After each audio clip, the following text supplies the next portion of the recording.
We had the best hardcore Minecraft start ever, and here's how. Our ultimate goal is to obtain full Netherite armor, a complete emerald beacon, and much more. To achieve this, we have made a detailed plan. We need to obtain Netherite, collect emerald blocks, and obtain the beacon. To secure Netherite, we will need a substantial amount of gold and ancient debris. Acquiring emerald blocks necessitates gathering a large number of emeralds, so our strategy involves trading with the villagers, particularly the Fletcher, who offers an exchange of 32 sticks for only 1 emerald. Doing the math, you can see that's a lot of sticks. Obtaining the beacon will require us to confront the most challenging boss in Minecraft, the Wither, which means risk our entire world. As time passes, we will check our progress against these goals on our list. Now, inside the world we spawn close to trees, so we did the first thing everyone does on Minecraft, breaking wood. With that wood, I got myself a basic wood pickaxe and quickly got myself some stones so that I could make 2 stone pickaxes, one for me and one for my mate. With those pickaxes we got ourselves some stones for the long path in front of us, and after that I decided to get some wood, so to fast things up I quickly made a stone axe to help. Now, the only thing we needed to start searching for a village was food. We found some cows and I decided to take a dive to catch some fish. After getting our food we started cooking it, and since it was getting dark we decided to make a temporary house made of what we had. In this case was only dirt, and after completing it we waited for our first night to pass. When the sun was up we got ourselves outside, but some monsters were still alive and I decided to fight some of them, which didn't go as planned since I almost died only on the second day. After running from the monsters we decided to dive into the sea and begin our search for the village that we needed to start everything.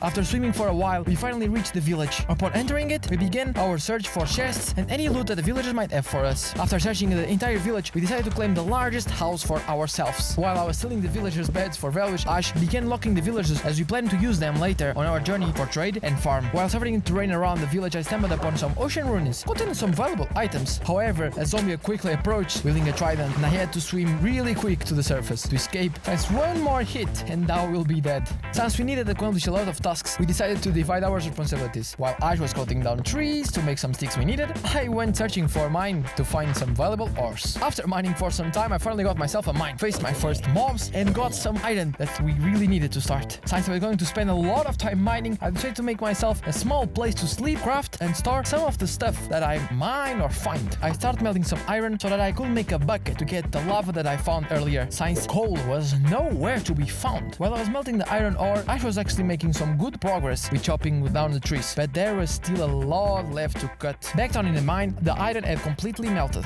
so I crafted some boots for protection and another pickaxe to mine faster. After a long time of mining, I crafted myself a sword and a shield, but I needed food, so I decided to go upstairs to get some. However, it was not the best idea since it was dark outside. After Ash gave me some apples to heal up, we spent the entire night killing the mobs. After that long bloody night, it was time for my shift underground once more. After melting the rest of the iron, I crafted a full set of armor to venture deeper into the mine in search of the highly desired diamonds. They weren't far away though. After finding some necessary gold and facing a horde of annoying skeletons, I finally laid my eyes on our first diamond. However, as soon as I mined the first one, some jealous mobs came after me to take it. After defeating them, I could mine the one that I left behind, along with some more that I found a little ahead. When I finally finished mining, I crafted an iron armor for Ash and got upstairs. Meanwhile, Ash cleared the entire forest, bringing us one step closer to the mighty emerald beacon. Then we realized we needed more food, so we decided to make a simple wheat field. While Ash was finishing the wheat field, I went exploring to find a treasure. If you don't know, all the treasures are located at coordinates 9 something 9. I found a decent treasure, and when I returned, our food problem was actually sorted. Ash finished the farm. We needed some fuel for our furnace, so I went searching for some kelp to make dried kelp blocks. Meanwhile, Ash was replanting trees so we could harvest them later. After that,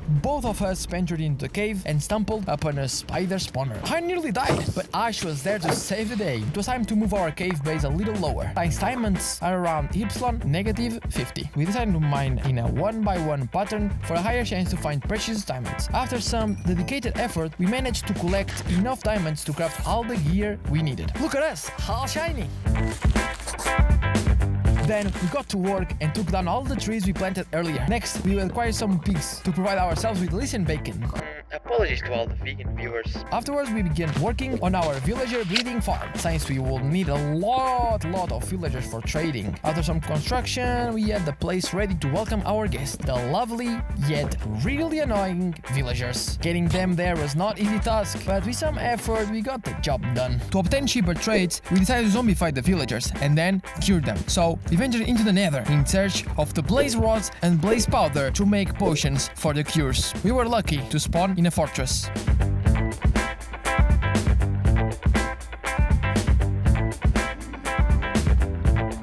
After some exploration, we found a blaze spawner, and Ash also managed to collect the blaze powder we needed. We then returned home and began applying the cure, and soon enough, we started getting discounts. For example, one villager stick trade went from 32 sticks to 25 sticks. That's pretty good. After an impressive escape from our villager, we managed to recapture him. To make him a good boy, we zombified him again, securing an even bigger discount. Meanwhile, Ash got two librarians who offered value trades for mending and efficiency 4. We transported them to the large pit in the ground where we planned to cure them, ensuring we will have access to amazing discounts. I got myself some enchantments, and then we returned to the Nether to search for ancient debris. We dug down to the Y-15 for a better chance of finding it, but after our pickaxe nearly broke, we managed to find, well, just one ancient debris. We went to check if our villagers' breeders were working, but we didn't have any babies yet, so we had to make some adjustments to get it to work.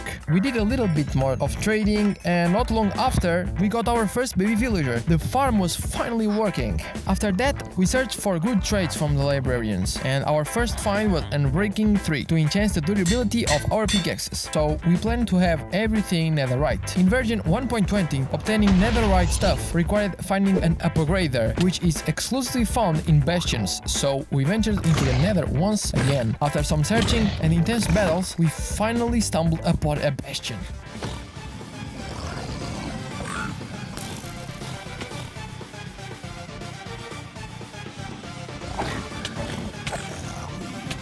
Bye, have a great time.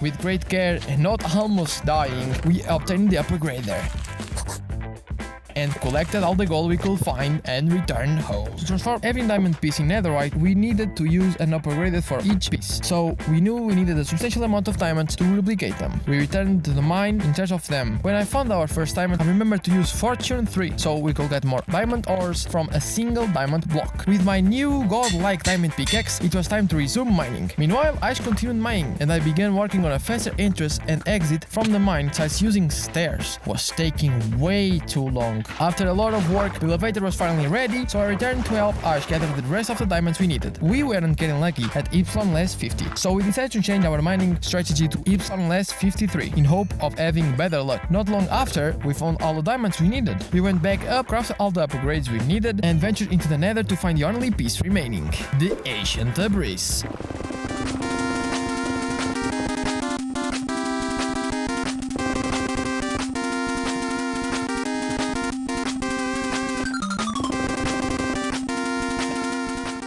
One eternity later. We managed to gather all the Netherite we needed and return home to craft our well-deserved Netherite armor. And just like that, we were more powerful than ever. With all that stuff, our forest had grown again, so it was time to get to shopping. After that, we went to our villager farm in the hope of obtaining some powerful enchantments. We were lucky to get Sharpness 5, Fire Respect 2 and Looting 3 on our swords. Armed with these powerful swords, we ventured into the Nether to battle with Wither skeletons in hope of obtaining their heads, which we needed to summon and defeat the Wither boss to obtain our beacon. Getting our first head didn't take too long actually, but the other two took some grind. I was extremely happy when I found our second head, because it was taking so long.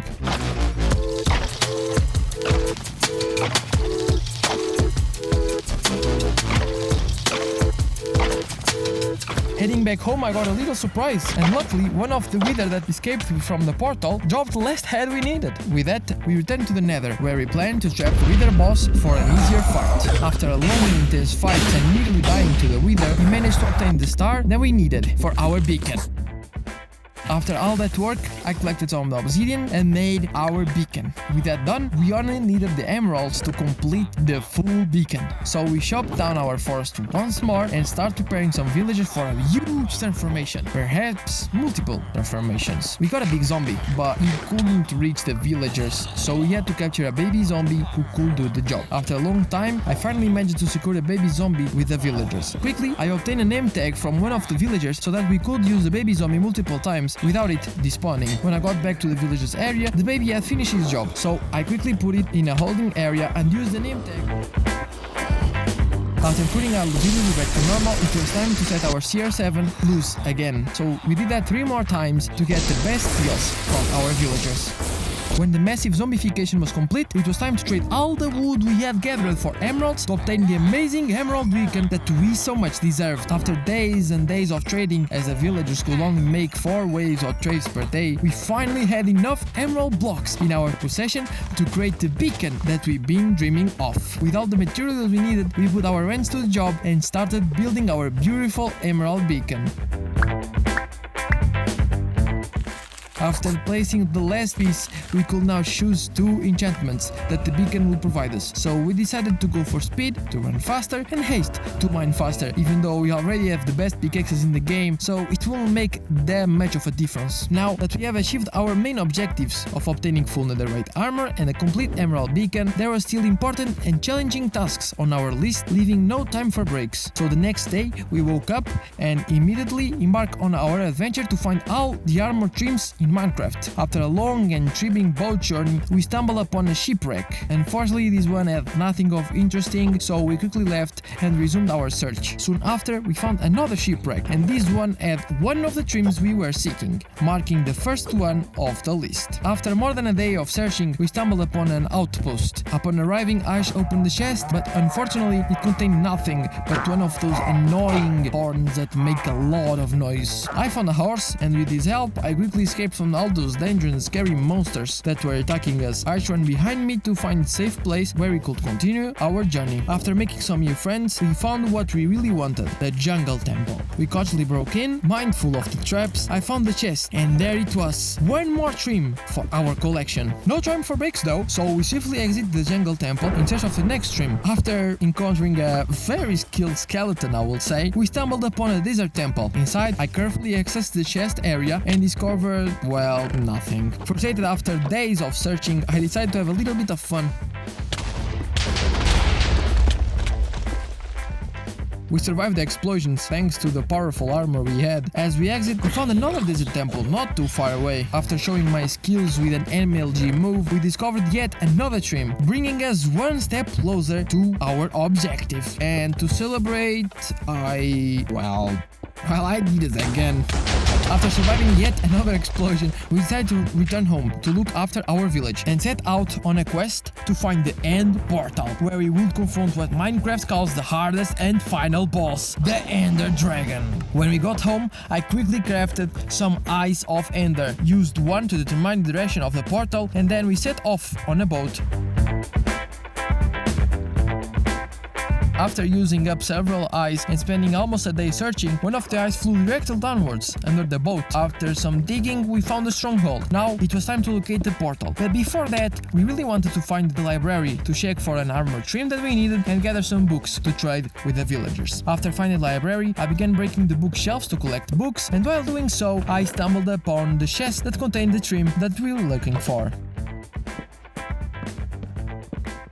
After getting enough books, we then started searching for the portal room, and it wasn't that far away. I quickly passed the silverfish and began placing the eyes in the portal to open it. And boom! The portal was open, and we were there, in the end, where we will confront and defeat the Ender Dragon. Ascending, we found it, the monster, and didn't want to waste any time. I quickly positioned myself to destroy all the end crystals that I could. As I destroyed the first crystal, I began shooting at 2 others from my elevated position, but the dragon was clever. It swooped in, attacked me, and sent me to the air. In that moment, fear surged through me. However, there was a glimmer of hope. I grabbed the bucket I had with me, and now was the time. Could I make it? Yes! After an insane MLG move, I saved not only my life, but also the world that we had worked so hard to build. Now, I was more furious than ever, this time with more caution. I destroyed another 2 crystals. Ash was doing a great job as well. He had already destroyed half of the crystals. Now, from up there, I could see that all the crystals were gone, and it was time. Time to kill the final boss. While it was flying, we used our bows to chip away its health. But our strongest attacks came from our swords. So when the dragon got close to the ground, we quickly advanced on it and began our assault. But it wasn't enough. After dealing some significant damage with our bows, we knew it was only a matter of time before the dragon came close to the ground. And then it happened. The dragon descended, and with our swords, we finished the job. There, we did it. We killed the Ender Dragon. After collecting all the XP, I quickly retrieved the egg with the help of a piston. Now, we need to locate the end gate so we could find the end cities and obtain the elytras. After entering the portal, we utilized the ender pearls we had obtained from the enderman to travel more quickly across the islands. Thanks to them, we quickly located our first city. Amazingly, the city had a ship, which meant there was an elytra inside. After ascending to the ship and defeating some shulkers, I obtained my elytra, along with some other items in the chest. We were 2, so we weren't going home until both of us had an elytra. After being chased down by a shulker shot, we found another city, just 5 islands away, and it had a ship as well. That is incredibly lucky. When I opened the chest, I found another armor trim, leaving only a few left to collect. After Ash picked up his elytra, it was time to head back home. After making it home, we crafted ourselves some precious shulker boxes, enchanted our elytras, and prepared some fireworks so we could enjoy the view of our village from above.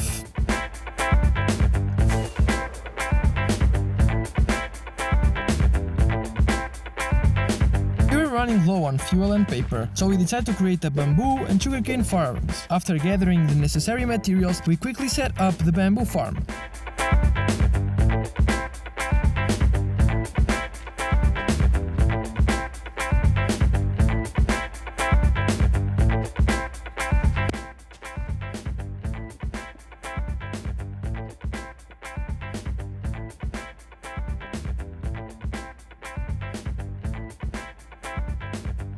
Next, it was time to work on the sugarcane farm.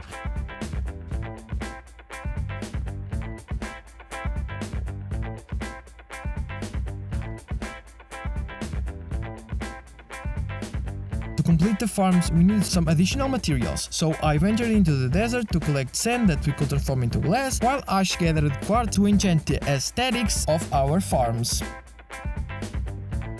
When the job was done, we returned to the end to gather more shulker shells, allowing us to carry more items in our inventories. With the help of the elytras, we had such an easier time locating the end cities and grabbing the goods.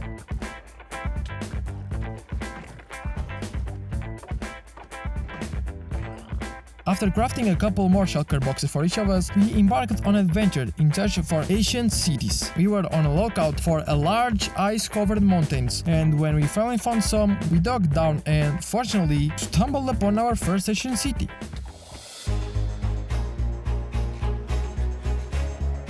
I might have accidentally activated the warden spawner twice, so we have to be very careful from that point on. And Ash made the last mistake, and we ended up spawning a warden.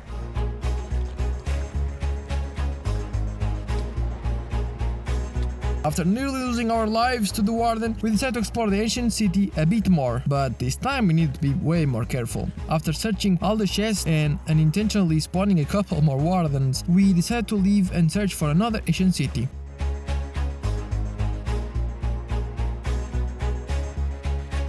While we were leaving, we stumbled upon our first pets, the axolots.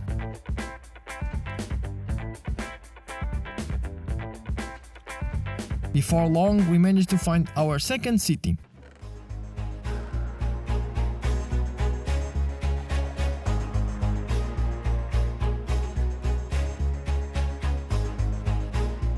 After a more careful approach, we finally discovered one of the armor trims in the ancient cities, the Ward armor trim. But day 100 was right in front of us, and because we accidentally spawned another warden, we decided to escape and head back home.